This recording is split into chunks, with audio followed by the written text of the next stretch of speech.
Hello guys, Sree here.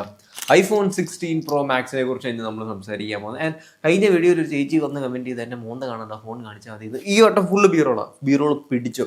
Guys, ഈ ഫോണിനെ കുറിച്ച് പറയുമ്പം എനിക്ക് ആദ്യമേ പറയാനുള്ളത്, നിങ്ങളെ ലാഗ് അടിപ്പിക്കാതെ ഡയറക്റ്റായിട്ട് കാര്യം പറയാം. ഫസ്റ്റ് ഓഫ് ഓൾ, ഏറ്റവും ദി ബെസ്റ്റ് ഫോൺ ഇതാണോ എന്ന് എൻ്റെ അടുത്ത് ചോദിച്ചാൽ പ്രോബബ്ലി നോ. ഏറ്റവും ബെസ്റ്റ് ഫോട്ടോഗ്രാഫി ഫോണാണോ ഇതെന്ന് ചോദിച്ചാൽ അഗൈൻ പ്രോബബ്ലി നോട്ട്. ഏറ്റവും കിടിലം സോഫ്റ്റ്വെയർ എക്സ്പീരിയൻസ് ഇത് തരുമോ എന്ന് ചോദിച്ചാൽ പ്രോബ്ലി നോട്ട്. ഏറ്റവും കിടിലം AI ഫീച്ചേഴ്സും അസിസ്റ്റന്റ് ഫീച്ചേഴ്സും ഒക്കെ ഇത് തരുമോ എന്ന് ചോദിച്ചാൽ ഏറ്റവും ബെസ്റ്റ് ബാറ്ററി ലൈഫ് ആണെന്ന് ചോദിച്ചാൽ കിടിലം ബാറ്ററി ലൈഫ് ആണെങ്കിലും നോട്ട് ദി ബെസ്റ്റ്. ഏറ്റവും ബെസ്റ്റ് ഡിസ്പ്ലേ എക്സ്പീരിയൻസ് ആണോ എന്ന് ചോദിച്ചാൽ അഗൈൻ നോ. സോ എന്താണ് ഈ 16 പ്രോ മാക്സിന് ഇത്ര ഹൈപ്പ്? എന്തുകൊണ്ടാണ് ആൾക്കാർ ഇപ്പോഴും ലക്ഷങ്ങൾ കൊടുത്ത് ഈ ഫോൺ വാങ്ങിക്കുന്നതെന്ന് വെച്ചാൽ ഗൈസ്, എനിക്ക് ജസ്റ്റിഫൈ ചെയ്യാൻ പറ്റുന്ന ഒരു സ്റ്റാൻഡ് പോയിന്റ് മാത്രമേ കാണുന്നുള്ളൂ. ഇതാണ് ഇപ്പോഴും the best video smartphone. Content ക്രിയേറ്റേഴ്സിനെ സംബന്ധിച്ച് എനിക്ക് മനസ്സിലാവും അവരുടെ വ്യൂ പോയിന്റ്. ഇത്രയും കിടിലം വീഡിയോസ് വേറെ ഒരു സ്മാർട്ട് ഫോൺ എടുക്കാൻ ഹെൽപ്പ് ചെയ്യത്തില്ല. വീഡിയോസ് എന്ന് പറഞ്ഞ ഒറ്റ സ്റ്റാൻഡ് പോയിന്റിൽ മാത്രമേ എനിക്ക് ഈ പ്രൈസ് ജസ്റ്റിഫയബിൾ ആയെന്ന് തോന്നുള്ളൂ. ബാക്കിയുള്ള ഏതൊക്കെ സ്റ്റാൻഡ് പോയിന്റ് നോക്കുവാണെങ്കിലും I can't see. Videos are absolutely good, videos are absolutely gorgeous. ഒരു ഐഫോൺ 16 പ്രോ മാക്സ് ഉണ്ടെങ്കിൽ നിങ്ങൾക്ക് ഒരു ചെറുതായിട്ട് വേണം, എന്താ പറയുക, ഒരു മാർക്കറ്റിംഗ് ഏജൻസിക്ക് തന്നെ. ഞാൻ എൻ്റെ ഏജൻസിക്കൊക്കെ പലപ്പോഴും ഐഫോൺ ഫുട്ടേജ് ഇട്ട് ചീറ്റ് ചെയ്തിട്ടുണ്ട്, ക്യാമറ ഫുട്ടേജിൻ്റെ കൂടെ. അതുവരെ ആരും തൂക്കാൻ പറ്റാത്ത ലെവൽ ഓഫ് വീഡിയോ പെർഫോമൻസ് ആണ് ഇത് തരുന്നത്. അല്ലാതെ എനിക്ക് ഇത് ദി ബെസ്റ്റ് ആണോ എന്ന് ചോദിച്ചാൽ ഒരു രീതിയിലും എനിക്ക് തോന്നുന്നില്ല. First of all, design and build ക്വാളിറ്റീനെ കുറിച്ച് പറയുമ്പം അഗൈൻ നമുക്കറിയാവുന്ന ടിപ്പിക്കൽ ടൈറ്റേനിയം കൺസ്ട്രക്ഷൻ അതേപോലത്തെ കാര്യങ്ങളൊക്കെ തന്നെയാണെങ്കിലും എല്ലാ കോമ്പറ്റീഷനും ഇത് കൊടുക്കുന്നുണ്ട്. And not new. ഒരു ന്യൂനെസ് നമുക്ക് ഫീൽ ചെയ്യത്തില്ല ഒരു കാര്യത്തിൽ. നമ്മൾ കയ്യിലെടുക്കുമ്പം ഭയങ്കര ബോക്സി വലിയൊരു ടിപ്പിക്കൽ ഐഫോൺ 15 പ്രോ മാക്സിൽ നിന്ന് 16 പ്രോ മാക്സ് ഒരു കേസ് ഇട്ട് ഉപയോഗിച്ചാൽ എനിക്ക് തോന്നുന്നുണ്ട് നിങ്ങൾക്ക് ആ ഒരു ന്യൂനെസ്സോ കാര്യങ്ങളോ ഒന്നും തോന്നത്തില്ല എന്ന് 100% കൺവിക്ഷനിലൂടെ കാര്യം പറയാം.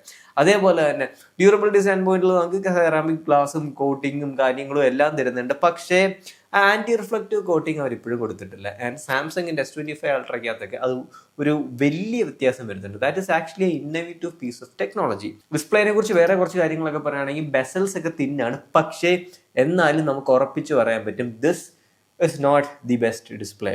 തിന്നസ്റ്റ് ബെസലൊക്കെ ആണെങ്കിലും എപ്പോഴാണെങ്കിലും ഐ സ്റ്റിൽ പ്രിഫർ സാംസങ്ങിൻ്റെ HDR പാനൽസ്, സാംസങ്ങിൻ്റെ ആമോലെഡ് ക്രിസ്റ്റൽ ലൈക്ക് ഭയങ്കര കിടിലം HDR ക്വാളിറ്റി ഒക്കെ ഉള്ള ഒരു പാനൽസ് ആണ് അത്. സാംസങ്ങിൻ്റെ തന്നെ ഇവർ സപ്ലൈ ചെയ്യുന്നത്. അതുകൊണ്ട് ആപ്പിളിൻ്റെ ഓൺ ന്യൂട്രൽ ട്വീക്കിങ്ങിൽ നല്ലതാണ്. എനിക്ക് കുറ്റമൊന്നും പറയാനില്ല. ടോപ്പ് ക്വാളിറ്റി 120 Hz LTPO അങ്ങനത്തെ എല്ലാ ടെക്നോളജിയും ഉണ്ട്. പക്ഷേ എനിക്ക് തോന്നുന്നു 80,000 രൂപയ്ക്ക് മേളിലോട്ടുള്ള എല്ലാ ഫോണും ഇതൊക്കെ ഡെലിവർ ചെയ്യുന്നുണ്ട്. ഇല്ലെന്ന് നിങ്ങൾക്ക് പറയാൻ പറ്റുന്നുണ്ടോ?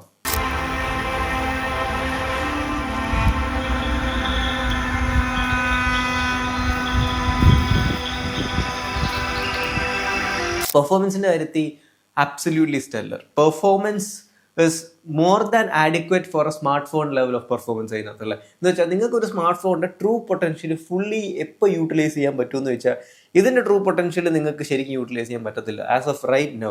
ഇതിൻ്റെ GPU കേപ്പബിലിറ്റീസും CPU കേപ്പബിലിറ്റീസും ഒക്കെ 2-3 വർഷം കഴിയുമ്പോൾ അഡ്വാൻസ്ഡ് ആയി വരുന്ന എന്താ പറയുക, ഏതെങ്കിലും സോഫ്റ്റ്വെയറോ മൊബൈൽ ഗെയിമിംഗ് ടെക്നോളജിയോ അല്ലെങ്കിൽ എന്താ പറയുക സോഫ്റ്റ്വെയർ NLEസോ എഡിറ്റിംഗ് NLEസോ ഒക്കെ യൂട്ടിലൈസ് ചെയ്യാൻ പാകപ്പെടുന്ന ഒരു കേപ്പബിലിറ്റി ഉള്ള CPU ആൻഡ് GPU പ്രോസസ്സിംഗ് ആണ്. പക്ഷേ സ്നാപ്ഡ്രാഗനും ഡിമെൻസിറ്റിയും ഒരുപാട് പുറകിലല്ല എന്ന് പറയാൻ ഒരു കാര്യമുണ്ട്. അവരുടെയും പുതിയതായ ചിപ്സെറ്റ് ഒക്കെ നോക്കുവാണെങ്കിൽ ഒരുപാട് പുറകിലൊന്നും അല്ല. ഇൻഫാക്ട് മൾട്ടി കോർ സിംഗിൾ സ്കോറിലൊക്കെ നോക്കുവാണെങ്കിൽ ചില സമയങ്ങളിൽ ഇവരെക്കാളും പെർഫോം ചെയ്യുന്നുണ്ട്. പക്ഷേ സിംഗിൾ കോറിൽ ആപ്പിൾ ഇസ് ജസ്റ്റ് നദർ ലെവൽ എന്നൊക്കെ വേണം പറയാം. GPUലാണെങ്കിലും ആപ്പിളിൻ്റെ എന്താ പറയുക ഗ്രാഫിക് പ്രോസസ്സിങ്ങിൻ്റെ അടുത്തൊന്നും ആരും എത്തത്തില്ല. പക്ഷേ ബാറ്ററി ലൈഫിനെ കുറിച്ച് ഞാൻ പറയാം. സൂപ്പർ ബാറ്ററി ലൈഫ് ആട്ടോ. നിങ്ങൾക്ക് ഒരു 7 hours of screen on time, 6 to 7 hours of screen on time ഒക്കെ കിട്ടുന്നുണ്ട്. അത് ഇത്രയും വലിയൊരു ഫോണിൽ ഇത്രയും കേപ്പബിൾ ആയിട്ടൊരു ഫോണിൽ കിട്ടുന്നുണ്ടെന്ന് പറഞ്ഞാൽ എനിക്ക് തോന്നുന്നു X200 പ്രോയിനകത്തും എനിക്കത് കിട്ടുന്നുണ്ട്. എനിക്ക് S25 അൾട്രയ്ക്കകത്തും അത് കിട്ടുന്നുണ്ട്. ഒപ്പോ Find X8 ഞാൻ ഉപയോഗിച്ചപ്പോഴും എനിക്ക് കിട്ടുന്നുണ്ട്. എല്ലാ ഫ്ലാഗ്ഷിപ്പിനകത്തും ബാറ്ററി അത്യാവശ്യം നല്ലോണം നിൽക്കുന്നുണ്ട് ഗ്ലൈസ്. അതെനിക്ക് പറയാതിരിക്കാം. എനിക്കൊന്ന് ഞാൻ OnePlusൻ്റെ 13 അത്യാവശ്യം എനിക്ക് അതുപോലത്തെ ബാറ്ററി ലൈഫ് കിട്ടുന്നുണ്ട്. അതുകൊണ്ട് ബാറ്ററി ലൈഫ് ഔട്ട്സ്റ്റാൻഡിങ് എന്നൊന്നും പറയാനില്ല, പക്ഷേ really good solid battery life.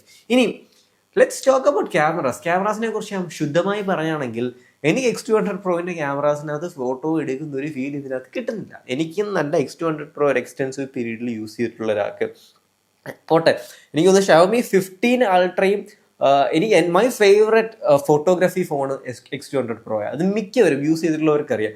അതിനകത്ത് ഫോട്ടോ എടുക്കുന്ന ഒരു ഫീല് നിങ്ങൾക്ക് ഇതിൽ കിട്ടത്തില്ല. ഉറപ്പായിട്ടും ഞാൻ പറയാം, X200 Proവിൻ്റെ ഒരു ഹൈലൈറ്റ് റോൾ ഓഫും ഷാഡോ പ്രോസസ്സിങ്ങും കളർ ടോൺ ന്യൂട്രലൈസേഷനും അവരുടെ ലൈക്കയുടെ ഒപ്റ്റിക്സുമായിട്ടുള്ള കൊളാബറേഷനൊക്കെ വെച്ച് it is just fundamentally way better photography smart phone. എൻ്റെ ഒരു കൂട്ടുകാരൻ ഇതിൻ്റെ മാക്രോ മോഡ് എടുത്ത് ഫോട്ടോ എടുത്ത് നോക്കിയപ്പോൾ ഡിസപ്പോയിൻറ്റഡ് ആയിപ്പോയി. കാരണം ഞാനൊരു കാര്യം നിങ്ങളുടെ അടുത്ത് തറപ്പിച്ച് പറയാം, 15 Pro Maxൻ്റെയും 16 Pro Maxൻ്റെയും മെയിൻ ആംഗിളും വൈഡ് ആംഗിളിൽ നിന്ന് ഫോട്ടോ എടുത്ത് നിങ്ങൾക്ക് സൈഡ് ബൈ സൈഡ് കാണിച്ചാൽ എനിക്ക് 100% ഉറപ്പുണ്ട് നിങ്ങൾക്ക് ഏതായതെന്ന് ഒരിക്കലും ഐഡൻറ്റിഫൈ ചെയ്യാൻ പറ്റത്തില്ല. കാരണം അവരുടെ ഒരു ബ്ലാഡ് ടൈപ്പ് ഓഫ് പ്രോസസ്സിംഗ് ഉണ്ടല്ലോ, അവരുടെ ഒരു സ്റ്റൈലിസ്റ്റിക് ആപ്പിളിൻ്റെ ഒരു ഭയങ്കര ഹൈലൈറ്റ്സ് ഒക്കെ കുറച്ച് ഭയങ്കര അത് ഷാഡോസ് ഒക്കെ ബൂസ്റ്റ് ചെയ്ത് അതേസമയം മിഡ് ടോൺ ടോണൽ കോൺട്രാസ്റ്റ് ഒക്കെ കൂട്ടി ഒരു യെല്ലോയിഷ് സ്കിൻ ടോൺ ഒക്കെ മെയിൻറ്റെയിൻ ചെയ്തിട്ട് ഉള്ള ഒരു ടൈപ്പ് ഓഫ് ഒരു ബ്ലൂസ് ഒക്കെ ലൈറ്റ്ലി സൈനിഷ് ആക്കി, പക്ഷേ ഈവനിങ് കഴിഞ്ഞ മെജന്റൈക്ക് ഫീലൊക്കെ ആക്കി ആ ഒരു ടൈപ്പ് ഓഫ് ഫോട്ടോഗ്രാഫി ക്യാരക്ടറിസ്റ്റിക്സ് നമുക്ക് കഴിഞ്ഞ 3 കൊല്ലമായിട്ട് കാണാം. അതുകൊണ്ട് എനിക്കൊന്നും റെവല്യൂഷണറി ഒരു ചേഞ്ചും ഫീൽ ചെയ്തിട്ടില്ല എന്ന് പറയാൻ സത്യമാണ്. ആൻഡ് വീഡിയോ ക്യാമറാസിനകത്ത് നേരത്തെ പറഞ്ഞതാണ് ഇത് ബെസ്റ്റ് ഇൻ ക്ലാസ് ആണ്. അതിനകത്ത് എനിക്ക് ഒരു കുറ്റവും പറയാൻ പറ്റത്തില്ല. The best smart phone for videography എന്ന് മാത്രമേ എനിക്ക് പറയാൻ പറ്റുള്ളൂ. ബാക്കി എന്തുകൊണ്ട് ഞാൻ ആലോചിച്ചു 1 ലക്ഷം രൂപയ്ക്ക് ഞാൻ ഈ ഫോൺ റെക്കമെൻഡ് ചെയ്യണം. ഗൈസ്, ഫസ്റ്റ് ഓഫ് ഓൾ ഇതിനകത്തെ AI ആൻഡ് അസിസ്റ്റൻസ് എൻ്റെ പൊന്നോ സിറിയുടെ കണക്കൊരു തോൽവി സാധനമില്ല എന്ന് പറഞ്ഞാൽ ഞാൻ എൻ്റെ കൺവിക്ഷനിലൂടെ സത്യസന്ധമായി പറയണം. ഞാൻ 16 Pro Maxും 16ഉം ഒക്കെ മാറി മാറി ഉപയോഗിക്കുമ്പം there are at times I get frustrated. കാരണം ഞാൻ Android smart phone parallelly use ചെയ്യുന്നുണ്ട്, ഇപ്പം ടെസ്റ്റ് ചെയ്യുന്നതാണല്ലോ. അതിനകത്ത് ഓക്കെ ഗൂഗിൾ പറഞ്ഞിട്ട് ഇന്ന കാര്യം പറഞ്ഞാൽ അവർ ചെയ്തു തരും. എനിക്കിതിനകത്ത് ഞാൻ വണ്ടിയൊക്കെ ഓടിക്കുമ്പോൾ ദേഷ്യം വന്ന് സിറീനെ തെറി വിളിച്ചിട്ടുള്ള അവസ്ഥകൾ വരുന്നുണ്ട്. Siri is just utterly useless. And Apple ഇൻ്റലിജൻസിന് ഒരുപാട് വർക്ക് ചെയ്യാണ്ട്, ഒരുപാട്. എനിക്ക് തോന്നുന്നു മോട്ടോയുടെ ഇൻ്റലിജൻസും അവരുടെ എസ്പെന്നും സ്റ്റൈലസും ഒക്കെ വെച്ച് നോക്കുമ്പം ഇതിൽ ബെറ്റർ ആണ് തോന്നുന്നു. എനിക്ക് റിയൽമി വരെ അവരുടെ ഇൻ്റലിജൻസ് വർക്കിംഗ് ചെയ്യുന്നുണ്ട്. ഷവമിയുടെ അടിപൊളിയായിരുന്നു. ഷവമി 15 അൾട്ര ഞാൻ യൂസ് ചെയ്തപ്പം. സാംസങ്ങിൻ്റെ ഒക്കെ ടോപ്പിൽ നിൽക്കുക. ആൻഡ് സോഫ്റ്റ്വെയറിനെ കുറിച്ച് പറയുമ്പം എനിക്ക് എന്ത് പറയാനുള്ള, എനിക്ക് I felt Bugs here and their. iOS ഒരുപാട് ഇനി എനിക്ക് തോന്നുന്ന റിഫൈൻമെന്റ് അപ്ഡേറ്റ്സും കാര്യങ്ങളൊക്കെ വരാനുണ്ട് എന്ന് ഞാൻ വീണ്ടും പ്രീച്ച് ചെയ്യുന്ന ഒരാളാണ്. ഞാനിപ്പോൾ ഒരു iOS ഹേറ്റർ പോലെ ആയി വരുവാണ്. പക്ഷേ that is the real heart truth reality. ഒരു ചെറിയ ബഗ്സും എനിക്ക് വാട്സാപ്പിനകത്തൊക്കെ iPhone 16 Pro Max ഉപയോഗിച്ചപ്പോൾ ബഗ്സ് ഫീൽ ചെയ്തിട്ടുണ്ട്. അതൊക്കെ എന്തോ സംഭവം എന്ന് പറയുമ്പോൾ മേ ബി അത് ഫോണിൻ്റെ ആയിരിക്കാം, മേ ബി അത് ആപ്ലിക്കേഷൻ്റെ ആയിരിക്കാം. പക്ഷേ രണ്ടും ആണെങ്കിലും അങ്ങനെ ഹാപ്പൻ ചെയ്തു. ഇവിടെ എസ്പെഷ്യലി 1 ലക്ഷം രൂപ എടുത്തൊരു ഫോൺ മേടിക്കുന്നത്. ഇൻ മൈ കൺക്ലൂഷൻ, നിങ്ങൾ iPhone 16 Pro Max നോക്കണമെങ്കിൽ ഈ ഒറ്റ കാറ്റഗറിയിൽ പെടുന്ന ഒരാൾ മതി. നിങ്ങൾക്ക് കണ്ടന്റ് ക്രിയേഷൻ ആണ് മൈൻഡിൽ, അല്ലെങ്കിൽ നിങ്ങൾ ആപ്പിൾ ഇക്കോസിസ്റ്റത്തിൽ ഭയങ്കരമായിട്ട് വർക്ക് ചെയ്യുക and you want the latest phone. പൈസ മുടക്കുന്നതിന് ഒരു ബുദ്ധിമുട്ടില്ലാത്തൊരു മനുഷ്യനാണെങ്കിൽ നിങ്ങൾക്ക് മേടിക്കാം. പക്ഷേ ആപ്പിൾ ഇക്കോസിസ്റ്റത്തിൽ വർക്ക് ചെയ്യുക, ഒരു അപ്ഗ്രേഡ് ഫീൽ ചെയ്യണമെങ്കിൽ ഗൈസ് ഞാൻ പറയാൻ പോവാ, വെയിറ്റ് ഫോർ 17 സീരീസ്. എനിക്ക് iPhone 16 അടുത്തും പറഞ്ഞതിന് കണക്കാം. ശരിക്കും ഒരു ജനറേഷണൽ അപ്ഗ്രേഡ് ഒന്നും അല്ല ഇത്. This is just A refinement upgrade. അല്ലാതെ എനിക്കൊന്നും പറയാൻ പറ്റത്തില്ല. അല്ലാത്തടത്തോളം എനിക്ക് പറയാനുള്ളത്, നിങ്ങളൊരു കണ്ടന്റ് ക്രിയേറ്റർ ആണ്, നിങ്ങൾക്ക് ബെസ്റ്റ് വീഡിയോ സ്മാർട്ട് ഫോൺ വേണമെങ്കിൽ മാത്രം ഇത് നോക്കുക. ഇല്ലെങ്കിൽ just stay away from this എന്ന് സിമ്പിളായിട്ട് എനിക്ക് പറയാനുണ്ട്. കാരണം എനിക്കിതിൻ്റെ ഓപ്പോ ഫൈൻഡ് X8 ഞാൻ ഇപ്പോൾ ടെസ്റ്റ് ചെയ്തുകൊണ്ടിരിക്കുന്നത്. എൻ്റെ ക്യാമറയൊക്കെ ലെജൻഡറി ക്യാമറയാണ്. X200 Proൻ്റെ ക്യാമറയാണ് ബെറ്റർ. ബാറ്ററി ലൈഫ് ആണെങ്കിൽ നിങ്ങൾക്ക് ഇതിനകത്ത് 2 ഏറെക്കുറെ രീതിയിൽ കിട്ടുന്ന ബാറ്ററി ലൈഫ് കിട്ടും. ഡിസ്പ്ലേ ക്വാളിറ്റി ഒക്കെ ഇപ്പോൾ സ്റ്റാൻഡർഡൈസ്ഡ് ആണ്. LTPO, കിടിലം കളേഴ്സ്, കിടിലം 12-bit ഡിസ്പ്ലേസ് ഒക്കെ അത് നിങ്ങൾക്ക് തരുന്നത്. അതുകൊണ്ട് എനിക്ക് കുറ്റമൊന്നും പറയാനില്ല, പക്ഷേ എന്നാൽ പുകഴ്ത്തി പറയാനുമില്ല. ആൻഡ് ഫോർ ദാറ്റ് 1.5 ലക്ഷം രൂപ അല്ലെ 1.25 ലക്ഷം രൂപ പ്രൈസ് റേഞ്ചിന് skip this one. Wait for 17 series. അല്ലെങ്കിൽ നെക്സ്റ്റ് വീഡിയോയിൽ ഞാൻ പറഞ്ഞുതരാം ഏതാ നിങ്ങൾക്ക് പറ്റിയ best phone under 1.5 lakhs. 1.5 lakhs best phone ഏതാണെന്ന് ഞാൻ ഒരു ഇൻഡെപ്ത് ഡീറ്റെയിൽ എക്സ്പ്ലനേഷൻ ചെയ്തിട്ടുണ്ട്. ആസ് ഓഫ് റൈറ്റ് നൗ എനിക്ക് തോന്നുന്നില്ല 16 Pro Max has what it has to take. Apple has to work on it. Software തൊട്ട് ഫണ്ടമെൻ്റലി ഡിസൈൻ ഒരു change ചെയ്തൊരു newness feel ചെയ്യിപ്പിച്ചാൽ മാത്രമൊക്കെ ഇനി അവർക്ക് രക്ഷപ്പെടാൻ പറ്റൂ. അത് അവർ മനസ്സിലാക്കിയാൽ കൊള്ളാം. അതേപോലെ 16 Pro Maxൻ്റെയും 16ൻ്റെ സെയിൽസ് ഫിഗേഴ്സ് നോക്കിയാൽ it's terrible in Asian countries.